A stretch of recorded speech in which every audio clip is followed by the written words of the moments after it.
Quart de finale de deuxième série, championnat des Pyrénées, les équipes réserves de Viviers et de Launaguet vont s'affronter à lever de rideau des équipes premières de Viviers et de Puylaurens sur le terrain de Blaye-les-Mines. Un soleil magnifique, un terrain très dur. Les équipes réserves qui rentrent sur le terrain, Launaguet qui prend rapidement l'avantage, beaucoup plus réaliste dans le jeu avec des coups de pied de placement très intéressants. Ce que Viviers a eu un peu de temps à mettre en place, Launaguet l'a fait d'entrée, le score rapidement 9-0 pour Launaguet. Viviers dans les dernières secondes va planter un essai avec le vieux ailier David Salabert qui est toujours sur le terrain depuis pas mal d'années, qui montre la voie aux jeunes, mais l'arbitre décide de siffler la fin de cette rencontre sur ce score 9-7 avec un essai de David Salabert transformé par Jérémy Munoz. Les premières qui rentrent sur le terrain, Viviers contre Puylaurens, Viviers dans l'Aveyron toujours, Puylaurens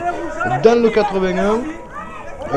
Beaucoup d'engagement dans cette partie, 2 essais du côté de Viviers avec le premier de Cyril Amitougdi et le second de Maxime Collomb. Les transformations, pénalité et transformation, Thibaut Boussac. Viviers donc qui passe en demi-finale de championnat de deuxième série, ce sera dans 15 jours, ce sera contre Eona et encore le terrain de la rencontre n'est pas connu, donc rendez-vous dans 15 jours en attendant les réactions des entraîneurs viviésois, Yannick Gaston, entraîneur-joueur, et Didier Montbroussou, l'entraîneur qui amène sa grande expérience du rugby.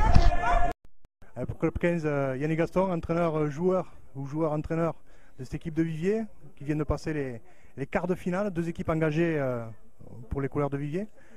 La réserve qui n'est pas passée malheureusement contre Launaguet et l'équipe première qui est passée, et bien passée. Qui est très bien passée vu l'équipe qu'ils nous ont proposé en face avec de grosses performances physiques surtout, avec des troisièmes lignes et des secondes lignes hors normes. Pour le niveau comme ça, on n'en a jamais eu en fait.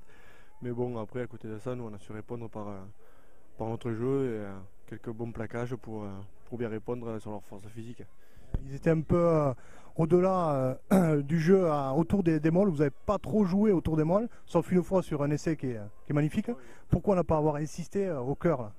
Je pense que nous on voulait d'abord favoriser notre jeu sur le large, parce qu'on a quand même de très bonnes qualités derrière et eux une très grosse densité physique devant, donc on a été un peu timide je pense pour aller les titiller d'entrée sur le molle pénétrant auprès, quoi. C'est une équipe que vous avez rencontrée dans la poule, vous avez rencontré cette saison. Et ils vous ont surpris aujourd'hui ou ils ont été égaux à eux-mêmes? Ils ont été égaux à eux-mêmes, sauf qu'ils ont étudié un peu plus notre jeu. Parce que s'ils avaient 2-3 passes de bonnes, je pense que ça peut balancer dans l'autre sens le match, puisqu'on se retrouve avec deux fois complètement esselés sur l'extérieur avec plus personne et ils se loupent les passes. Donc ça tombe à notre faveur, mais bon, ils auraient eu un peu plus de rugby, peut-être quelques-uns. Ça peut tourner dans l'autre sens. Dans la suite, donc dans 15 jours, demi-finale contre Eon, si je me suis bien renseigné. Qu'est-ce que ça va donner contre Eon? Contre Eon, on verra bien, hein. On prendra un match après l'autre et nous on va travailler nos défauts, puisqu'ils ont quand même quelques gars qui sont cool, qui nous ont... moi j'ai discuté avec le second de ligne qui m'a un peu dit qu'est-ce qu'on a à voir niveau difficulté, donc le remplacement défensif, tout ça qui risque de nous pêcher.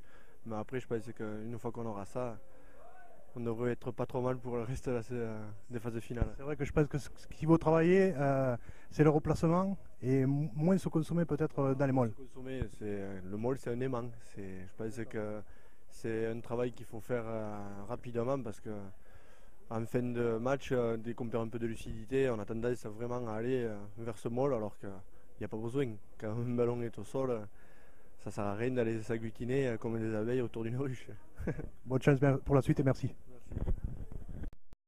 Allez Didier, entraîneur de cette équipe viviésoise, quoi dire de plus sur cette rencontre? Quels vont être les points sur lesquels tu vas travailler? Disons qu'en premier, on savait que ça serait dur, parce qu'on s'était fait une idée par rapport à eux déjà au match aller. Ils étaient revenus depuis Lorentz avec la peur un peu de ces monstres, physiquement où ils étaient puissants, qui jouaient tout au ras. On le savait en plus, donc c'est pour ça qu'on essayait d'éviter de jouer sur des ballons portés, on a évité de jouer à hauteur. Mais en définitive, la solution elle était positive à ce niveau-là, parce qu'ils ont modifié leur système de jeu, donc eux se sont déployés un peu plus sur au large, donc ça nous a perturbé. Derrière, on a tombé 2 ou 3 ballons importants en première mi-temps, donc ça n'a pas eu de continuité, c'est dommage. Par contre, le point positif, c'est la conquête. On a été très bon en conquête. Au niveau de l'occupation de terrain deuxième mi-temps, on a été efficace. Donc ça a permis quand même de se soulager. Puis aussi une équipe jeune, manque d'expérience, manque un peu de confiance sur certains joueurs. Donc c'est une équipe qui mûrit. Je pense qu'il faut être patient, il faut continuer à bosser, il faut faire monter le collectif. Et puis bon, il y a tous les espoirs sont permis. Justement, l'équipe jeune, les phases finales, ça va mettre de la pression dans la tronche de ces joueurs. Est-ce qu'on va appuyer un peu sur le côté psychologique, les rassurer? Comment tu vas travailler là-dessus? Il faut travailler sur la positivité de tout ce qu'ils font. Moi, je pense qu'il faut qu'ils arrivent à être sereins de plus en plus, encore plus, on va avancer plus sur la pression, c'est certain. Hein. Mais c'est un cap important aujourd'hui parce qu'un quart de finale, c'est jamais simple. C'est le premier match, ça faisait 3 semaines qu'on n'avait pas joué, donc c'était aussi pas évident.